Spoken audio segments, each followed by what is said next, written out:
So guys, balik na natin isa-isa ang kanyang parts sa kanyang body. So ayan guys, naibalik ko na yung mga speaker. So aanin ko na lang yung iba pang mga parts. So madali lang yan guys ibalik.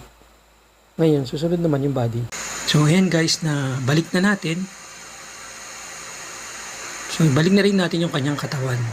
Ngayon, at naibalik na natin yung kanyang katawan, itong metal naman niya na puro kalawang, pipinturahan natin para mag-iba siya ng itsura. Tapos ito rin yung nasa yan din.